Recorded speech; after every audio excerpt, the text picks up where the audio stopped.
profecias e profetadas. Eu conheci o pentecostalismo em 1987. De lá para cá, já ouvi centenas de mensagens proféticas, palavra da sabedoria, palavra do conhecimento, mas também emocionalismo, sensacionalismo, extravasamento de adrenalina, revelamentos, visagens e profetadas. A gente precisa ter discernimento. 3 são as fontes para as revelações. A mente humana produz ideias, pensamentos, imaginações. A Bíblia chama de imaginação do coração. E a Bíblia diz o seguinte: enganoso é o coração, extraordinariamente corrupto, quem o conhecerá? Eu, o Senhor, conheço o coração e esquadrinho os pensamentos para dar a cada um segundo as suas obras. Ora, o coração realmente engana. E muitas pessoas entregam mensagens do coração dizendo que são mensagens de Deus. Moisés deu uma dica a esse respeito, dizendo o seguinte: se a profecia se cumprir, veio de Deus. Se não se cumprir, certamente não veio de Deus. E Moisés ainda mandou apedrejar os profetas que entregavam recados que não eram de Deus. A Bíblia fala muito sobre isso, como por exemplo em Jeremias capítulo 23, quando o profeta chama a atenção para sonhos, visões e revelações do coração humano. E ele diz: ai deles que contam sonhos da própria imaginação e dizem o Senhor falou, quando na verdade o Senhor não falou. Então, nós temos a mente humana como fonte para pseudo-revelações. Temos também a mente maligna. O inimigo de nossas almas revela, o inimigo de nossas almas fala línguas estranhas. O inimigo de nossas almas entrega visões e mensagens proféticas. A Bíblia nos mostra isso, por exemplo, no caso daquela jovem escrava que dava muito lucro aos seus patrões, aos seus senhores.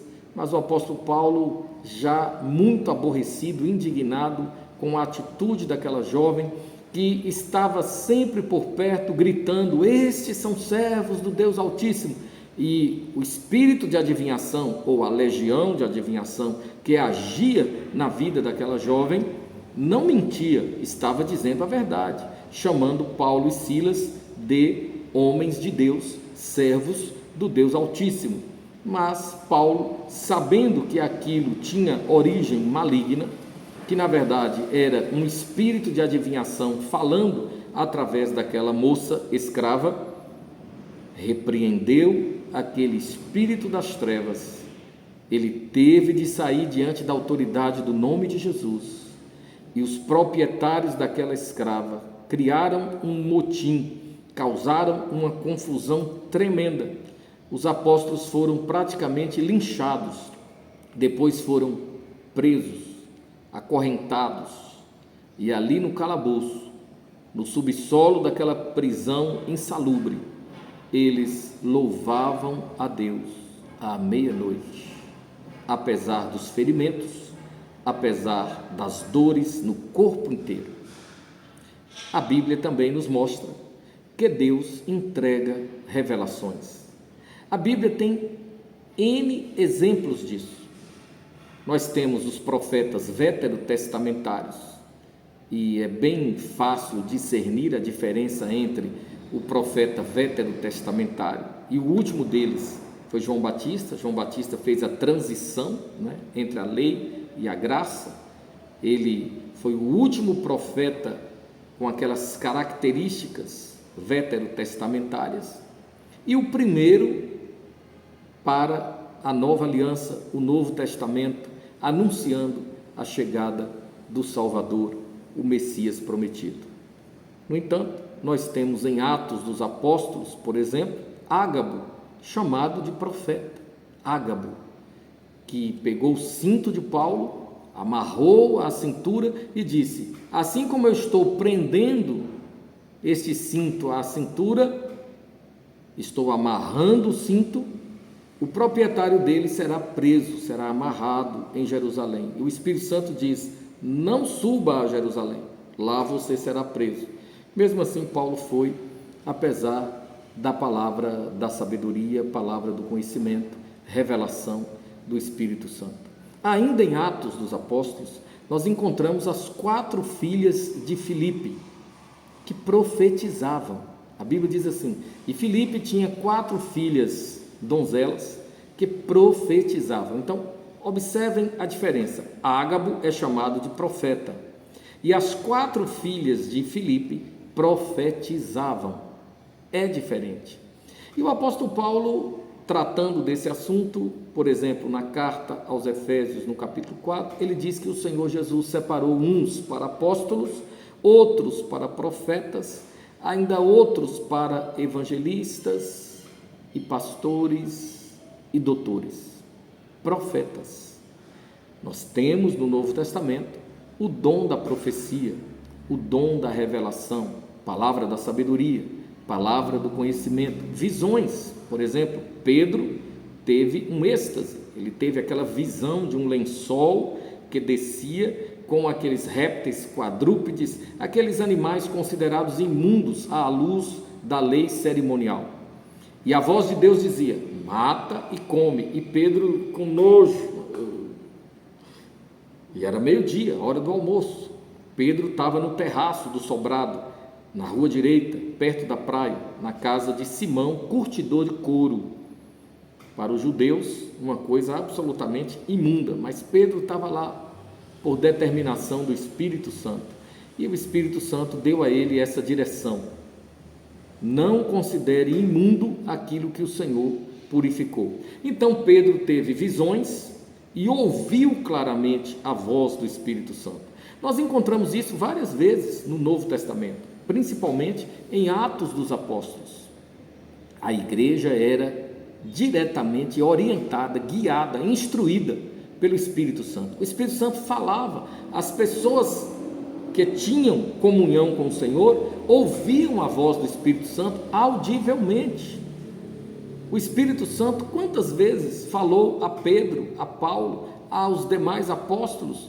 A Bíblia não traz tudo em detalhes. João inclusive fala sobre isso, dizendo o seguinte: se eles fossem escrever tudo que Jesus fez em seu ministério, os livros não seriam suficientes. Ele usa um hipérbole: os livros do mundo todo não seriam suficientes para descrever o ministério de Jesus. Assim também, é claro, o ministério de cada apóstolo. Então nós temos algumas coisas do ministério de Pedro, um pouquinho do ministério de Tiago, um pouquinho do ministério de Estevão, bastante detalhes do ministério de Paulo, mas realmente nós não temos a vida de cada um dos apóstolos descrita na Bíblia, até porque não teria como fazer isso, né? A Bíblia seria um livro gigantesco, mas você pode ter certeza, assim como Pedro ouvia a voz do Espírito Santo, Paulo também,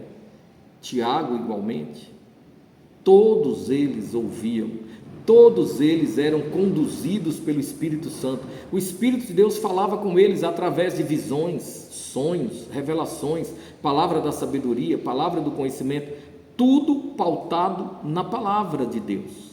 Inclusive Paulo, na primeira carta aos Coríntios, é muito claro a esse respeito, desde o capítulo 12 até o capítulo 14, quando ele fala sobre liturgia, ordem do culto, quando ele fala sobre domínio próprio, e ele diz: o espírito do profeta está sujeito ao profeta.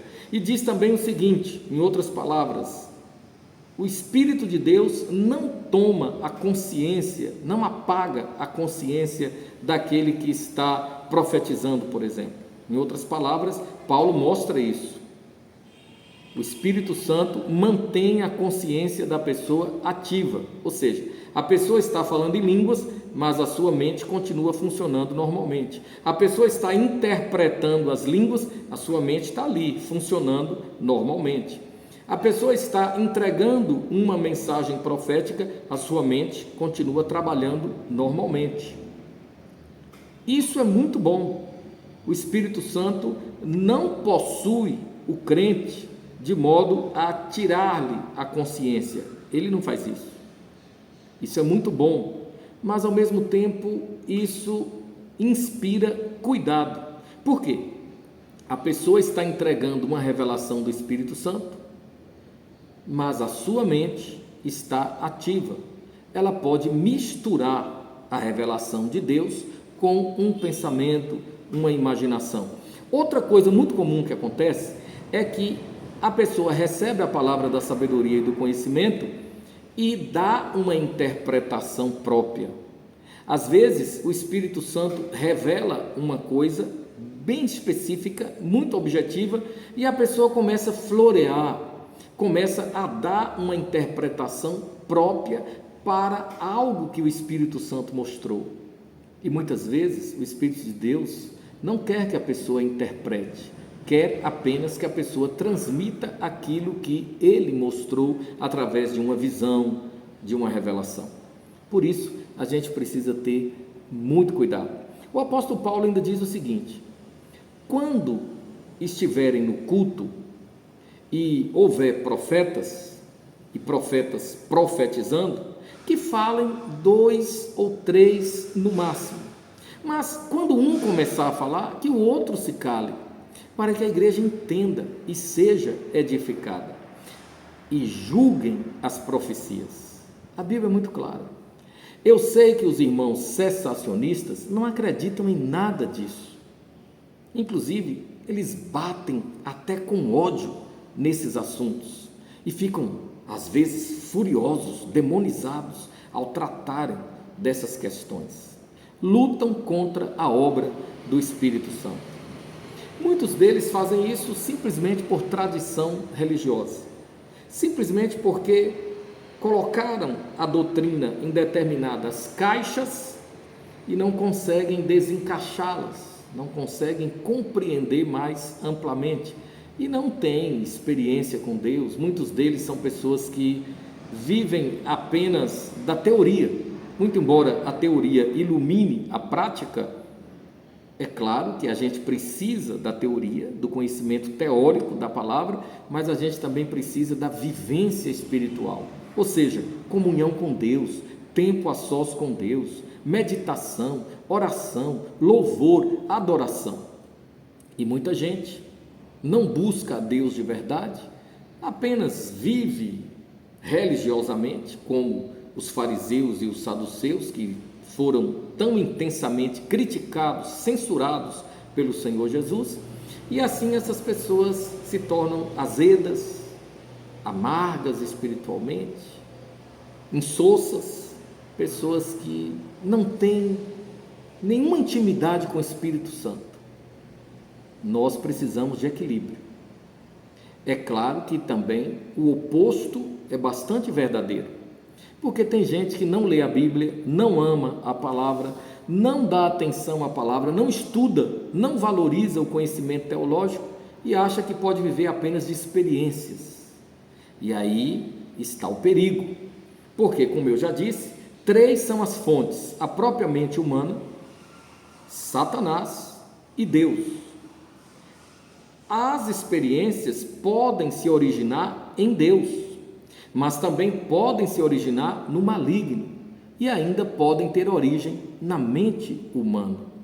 A gente precisa ter discernimento, e por isso João escreveu: pesem os espíritos, julguem os espíritos, observem de onde vêm esses espíritos falando, porque o Espírito de Deus testifica com o nosso espírito. Mas há espíritos diversos falando a todo tempo.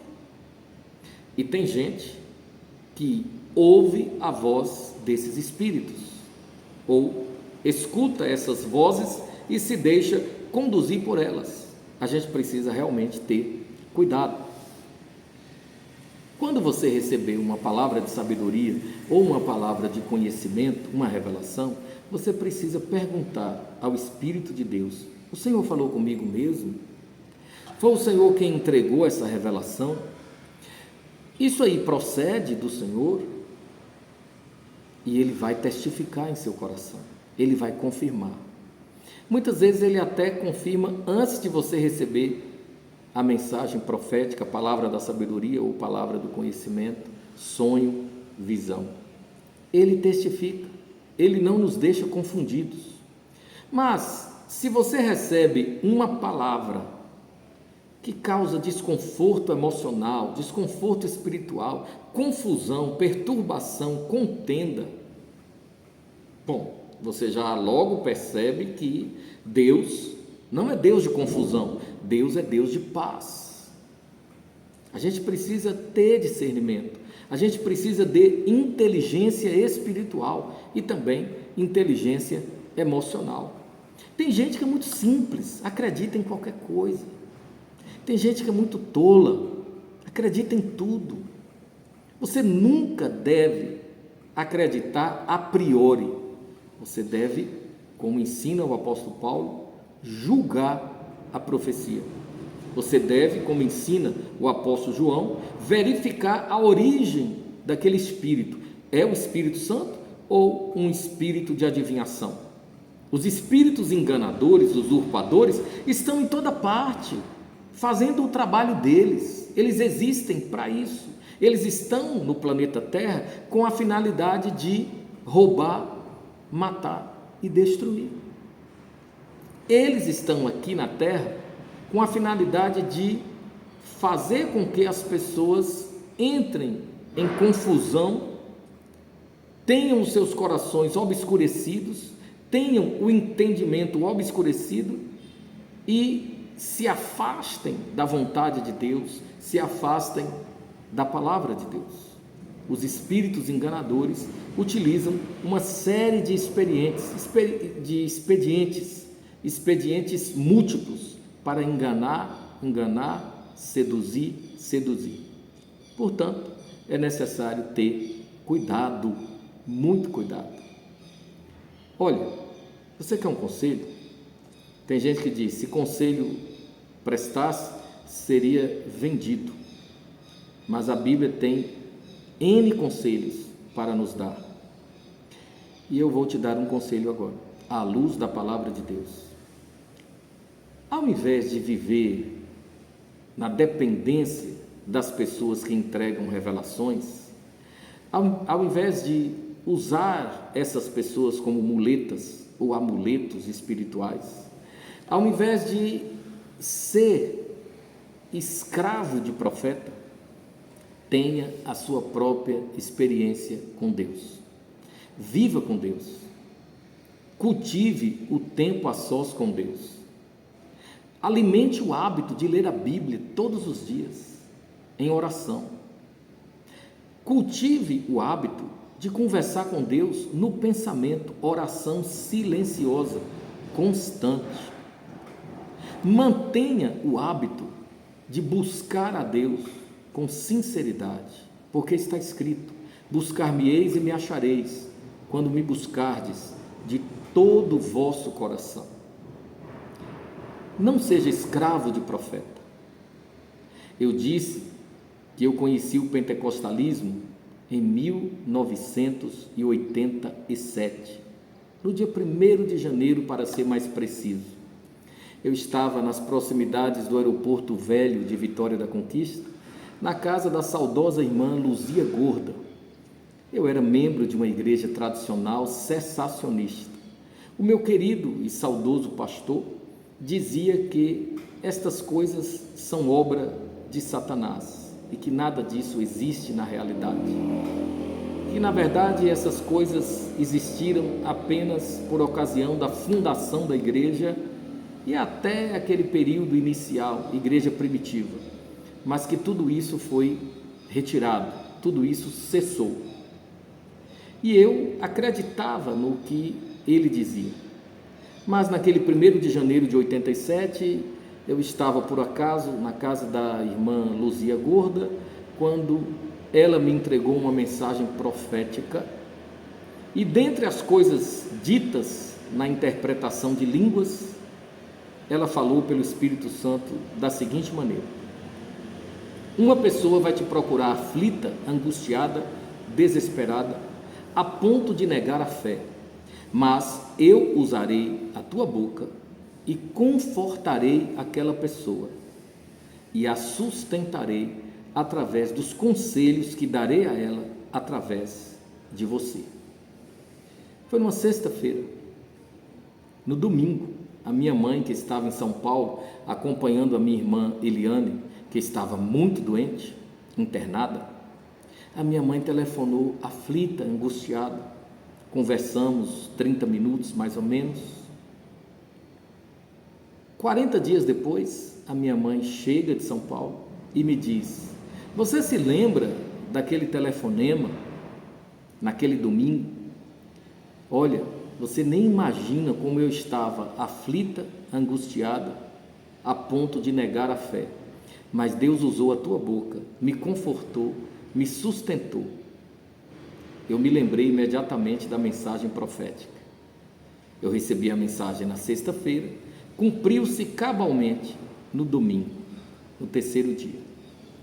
Deus é assim. Quando Deus fala, Ele cumpre. Mas eu quero te dizer também que ao longo desses anos todos, eu já recebi muitas profecias que jamais se cumpriram, porque não tiveram origem em Deus. Como eu falei, são 3 as fontes. Eu vou repetir e quero que você memorize isso: Deus, o maligno e a mente humana. Então, quando Deus fala, Deus cumpre. Sabe por quê? Deus é atemporal, eterno, autossuficiente, onipresente, onipotente, onisciente. Quando Deus anuncia uma coisa, Ele já sabe exatamente o que vai acontecer. Todas as coisas estão nuas e patentes aos seus olhos, nada foge ao seu controle. O profeta Isaías diz que Deus é capaz de anunciar o fim antes do começo. É como você pegar uma semente, um caroço de abacate, por exemplo. Você vê apenas um caroço. Deus já vê o abacateiro limpo, cheio de frutos. Antes do começo, Ele já está vendo o final, porque Ele é Deus.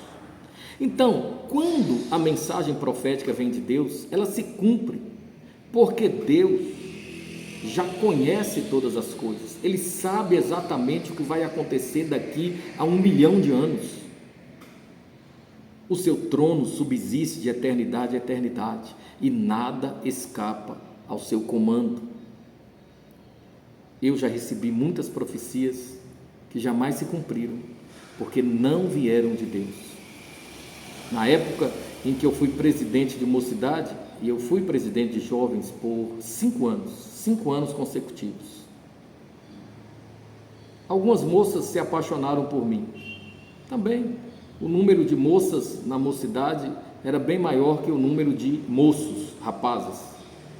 E, poxa, se hoje eu já não sou bonito, naquela época então, meu Deus, magérrimo e bem feio.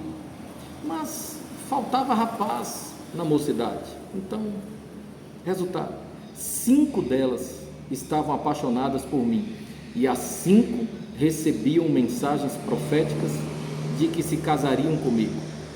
Eu me lembro bem, uma delas recebeu algumas vezes a seguinte mensagem profética: você se casará com o meu servo e terá uma filha, uma menina, uma florzinha.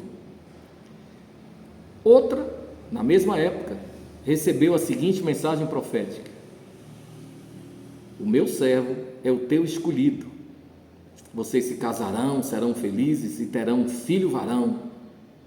E por aí vai. Só para exemplificar. Você está entendendo? Deus falaria dessa forma? Você sabe que não. Mas elas acreditaram na época. Muita gente acredita. Emoções, sentimentos, imaginação do coração. A gente precisa ter cuidado.